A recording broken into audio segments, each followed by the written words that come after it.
It all started in a quiet suburban neighborhood, where the homeowners association believed they ruled every driveway, every garden, and every little detail of life. Most residents went along with their endless rules, paying the fines and keeping their heads down. But one man, one car enthusiast, wasn't about to be intimidated, junker or an eyesore like the HOA tried to claim. It was a beautifully restored classic, muscle car, an old-school beast. He had spent years rebuilding. The chrome gleamed under the sun. The paint looked like liquid fire, and neighbors admired it. Everyone, that is, except the HOA board. The trouble started with a letter, a bright yellow notice taped onto his front door. The HOA claimed his car violated community appearance standards. They gave him 10 days to remove it, or it would be towed at his expense. Most people might panic at the thought of losing their prized possession. But this man? He wasn't about to roll over. Instead of hiding the car, he parked it right in the middle of his driveway, polished to perfection. And when the HOA doubled down with more threats and fines, he decided it was time for revenge. His revenge wasn't reckless. It was calculated. Working in advertising, he knew how to make a statement.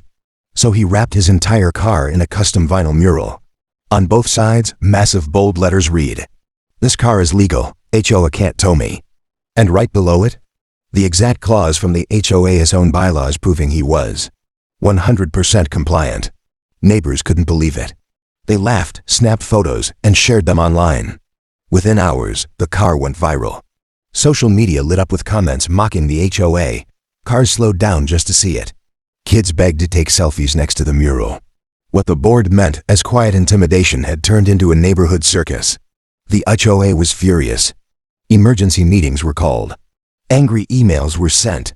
But every time they tried to fight back, he struck again. When they complained about visual clutter, he changed the wrap to a giant smiling emoji with the words, "Still legal." When they accused him of mocking the board, he parked the car at a block party, where it became the star attraction. The local news got involved. Headlines read, "HOA harasses man over classic car, loses battle in driveway." Reporters showed up, interviewing amused neighbors. The board had no way out. Their credibility was gone, and the more they pushed, the more they became a laughingstock. Eventually, they quietly dropped the case. By then, it was too late. The man's story had spread across town, inspiring homeowners everywhere. Who had ever been bullied by an HOA? His car wasn't just a classic machine anymore, it was a symbol of victory.